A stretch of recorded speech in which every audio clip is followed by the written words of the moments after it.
নমস্কাৰ স্বাগতম জনালো আমাৰ অন্য এটি ভিডিঅলৈ এই ভিডিঅটো হ'ব আসাম জিকেৰ পাৰ্ট 7 ৰ ভিডিঅ ইতিমধ্যে আমি 6টা পাৰ্ট আলোচনা কৰিলো যদি ভিডিঅখিনি আপোনালোকে চোৱা নাই তেতিয়াহলে ভিডিঅখিনি আপোনালোকে চাব এই ভিডিঅখিনিৰ লিংক আমি ডেসক্ৰিপচন লিংকত দি দিম তাৰ পৰা গৈ আপোনালোকে চাব পাৰিব আৰু কোৱেশ্চনখিনি কেনেকুৱা হৈ আছে যদি ইম্পৰ্টেন্ট বুলি আপোনালোকে ভাবে তেতিয়াহলে এই বিষয়ে আপোনালোকৰ মতামতটো কমেন্টত জনাব বুলি আশা ৰাখিছো আজিৰ আমাৰ প্ৰথম কোৱেশ্চনটো হ'ব কোনজন আহোম স্বৰ্গদেৱে বংগদেশৰ পৰা কৃষ্ণৰাম ভট্টাচাৰ্য নামৰ শাক্ত ব্ৰাহ্মণ এজন কামৰূপলৈ মাতি আনিছিল এই কোৱেশ্চনটোৰ ৰাইট আনসাৰটো হৈ যাব অপচন নম্বৰ বি ৰুদ্ৰসিংহই বংগদেশৰ পৰা কৃষ্ণৰাম ভট্টাচাৰ্যক কামৰূপলৈ মাতি আনিছিল আৰু মাতি অনাৰ পিছত তেখেতক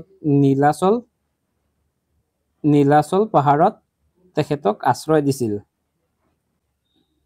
ইয়াৰ পিছত 2 নম্বৰ কোৱেশ্চনটো হ'ব কৃষ্ণৰাম ভট্টাচাৰ্যৰ উত্তৰ পুৰুষসকলক পিছত কি বুলি জনা গৈছিল অৰ্থাৎ কৃষ্ণৰাম ভট্টাচাৰ্যৰ পিছৰ যোনখিনি তেখেতৰ বংশৰ লোক আছিল তেখেতসকলক কি বুলি জনা গৈছিল আৰু তেখেতসকলক জনা গৈছিল পৰ্বতীয়া গোহাঁই সেয়ে আমাৰ ইয়াৰ ৰাইট আনসাৰটো হৈ যাব অপচন নম্বৰ বি পৰ্বতীয়া গোহাঁই ইয়াৰ পিছত 3 নম্বৰ কোৱেশ্চনটো হ'ব বদন বৰফুকনক কোনে হত্যা কৰিছিল বদন বৰফুকনক হত্যা কৰিছিল ৰূপসিং সুৱেদাৰে ইয়াৰ আমাৰ ৰাইট আনসাৰটো হৈ যাব অপচন নম্বৰ বি ৰূপসিং সুৱেদাৰে বদন বৰফুকনক হত্যা কৰিছিল আৰু এই হত্যাৰ লগত ৰাজমাও আৰু আহোমৰ মন্ত্ৰী বিষয়া কেইগৰাকী জড়িত হৈ আছিল ইয়াৰ পিছত 4 নম্বৰ কোৱেশ্চনটো হ'ব মানসকলে প্ৰথমবাৰ অসম আক্ৰমণ কেতিয়া কৰিছিল মানসকলে অসম 3বাৰ আক্ৰমণ কৰিছিল ইয়াৰে প্ৰথমবাৰ আক্ৰমণ কৰিছিল 1817 চনত সেয়ে আমাৰ ইয়াৰ ৰাইট আনসাৰটো হৈ যাব অপচন নম্বৰ এ 1817 চনত দ্বিতীয়বাৰ মানসকলে আক্ৰমণ কৰিছিল 1819 চনত আৰু তৃতীয়বাৰ আক্ৰমণ কৰিছিল 1821 চনত আৰু এই মানসকলে যেতিয়া প্ৰথমবাৰ আক্ৰমণ কৰিছিল সেই সময়ত মানসকলৰ নেতা আছিল বদৌপায়া আছিল মানসকলৰ নেতা ইয়াৰ পিছত 5 নম্বৰ কোৱেশ্চনটো হ'ব মানসকল প্ৰথমবাৰ কোনখন পাহাৰ পাৰ হৈ অসমত প্ৰৱেশ কৰিছিল মানসকলে 1817 চনত যেতিয়া প্ৰথমবাৰ অসম আক্ৰমণ কৰিছিল সেই সময়ত তেখেতসকলে পাটকাই পৰ্বত পাৰ হৈ অসমত সোমাইছিল সেয়ে আমাৰ ইয়াৰ ৰাইট আনসাৰটো হৈ যাব অপচন নম্বৰ সি পাটকাই পৰ্বত পাৰ হৈ মানসকলে অসমত সোমাইছিল ইয়াৰ পিছত 6 নম্বৰ কোৱেশ্চনটো হ'ব মানসকলে প্ৰথমবাৰ অসম আক্ৰমণ কৰাৰ সময়ত আহোমৰ ৰাজত্ব কাৰ হাতত আছিল 1817 চনত মানসকলে যেতিয়া প্ৰথম অসম আক্ৰমণ কৰিছিল সেই সময়ত আহোমৰ বিশেষ তেনেকুৱা ৰজা নাছিল সেই সময়ত আহোমৰ ৰাজবাৰ পূৰ্ণানন্দ বুঢ়াগোহাঁইৰ হাতত আছিল সেয়ে আমাৰ ইয়াৰ ৰাইট আনসাৰটো হৈ যাব option number B Purnananda Burhagohain ইয়াৰ পিছত 7 নম্বৰ কোৱেশ্চনটো হ'ব ঘিলাধাৰীৰ যুদ্ধ কাৰ মাজত হৈছিল ঘিলাধাৰীৰ যুদ্ধ আহোম আৰু মানসকলৰ মাজত হৈছিল সেয়ে আমাৰ ইয়াৰ ৰাইট আনসাৰটো হৈ যাব অপচন নম্বৰ ডি আহোম আৰু মান আৰু এই যুদ্ধত আহোম পৰাজিত হয় ইয়াৰ পিছত 8 নম্বৰ কোৱেশ্চনটো হ'ব স্বৰ্গদেউ ৰুদ্ৰসিংহই কোনজন সত্ৰাধিকাৰৰ ওচৰত শৰণ লৈছিল ইয়াৰে 4টা অপচনৰ ভিতৰত ৰাইট আনসাৰটো হৈ যাব অপচন নম্বৰ সি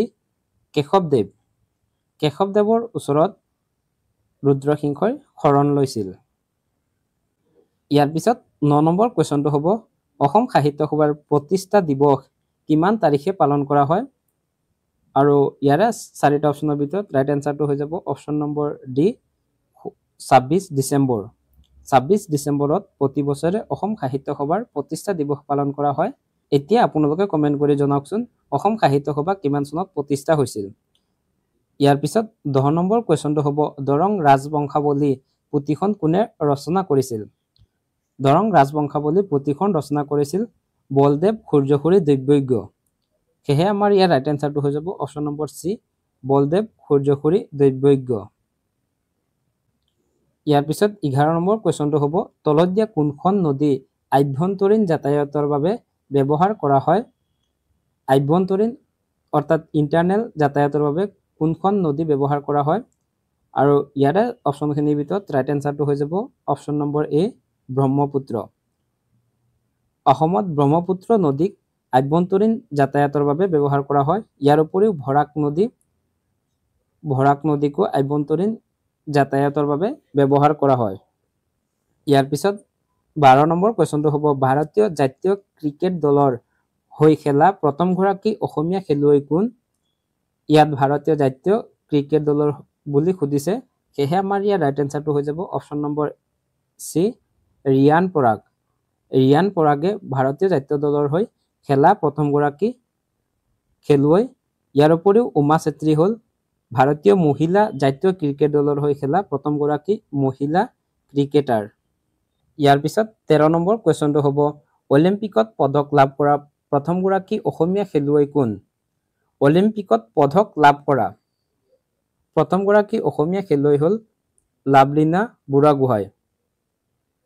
সেয়েহে আমাৰ ইয়াৰ ৰাইট এনচাৰটো হৈ যাব option number B, Lovlina Borgohain. Lovlina বুঢ়াগোহাঁয়ে 2020 চনত অনুষ্ঠিত হোৱা টকিঅ' অলিম্পিকত প্ৰথমবাৰৰ বাবে অসমৰ হৈ পদক লাভ কৰিবলৈ সক্ষম হয়। আৰু লাভলীনা বুঢ়াগোহাঁই হ'ল এগৰাকী বক্সিং খেলুৱৈ।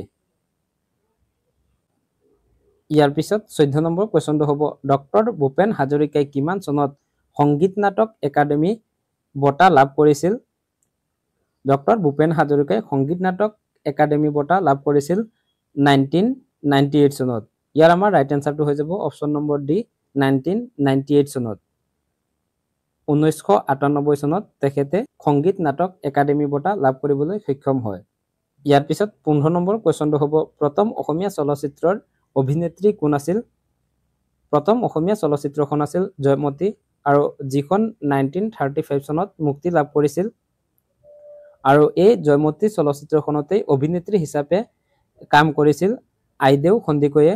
সেয়েহে আমাৰ ইয়াৰ ৰাইট এনচাৰটো হৈ যাব অপশ্যন নম্বৰ এ, আইদেউ সন্দিকৈ। আইদেউ সন্দিকৈ আছিল প্ৰথমগৰাকী অসমীয়া অভিনেত্ৰী। ইয়াৰ পিছত 16 নম্বৰ কুৱেশ্যনটো হ'ব অসমৰ স্কটলেণ্ড বুলি কোনখন ঠাইক জনা যায়? অসমৰ স্কটলেণ্ড বুলি হাফলঙক জনা যায়। সেয়েহে আমাৰ ইয়াৰ ৰাইট এনচাৰটো হৈ যাব অপশ্যন নম্বৰ বি, হাফলং। হাফলঙক অসমৰ স্কটলেণ্ড বুলি জনা যায়। ইয়াৰ উপৰিও ডিব্ৰুগড়ক অসমৰ চাহৰ নগৰী বুলি জনা যায়, শুৱালকুছিক অসমৰ মানচেষ্টাৰ আৰু তেজপুৰক প্ৰেমৰ নগৰী বুলি জনা যায়। ইয়াৰ পিছত 17 নম্বৰ কুৱেশ্যনটো হ'ব অসমৰ বন গৱেষণা কেন্দ্ৰ কোন জিলাত অৱস্থিত? কোন জিলা বুলি সুধিছে, সেয়েহে আমাৰ ইয়াৰ ৰাইট এনচাৰটো হৈ যাব অপশ্যন নম্বৰ চি, যোৰহাট।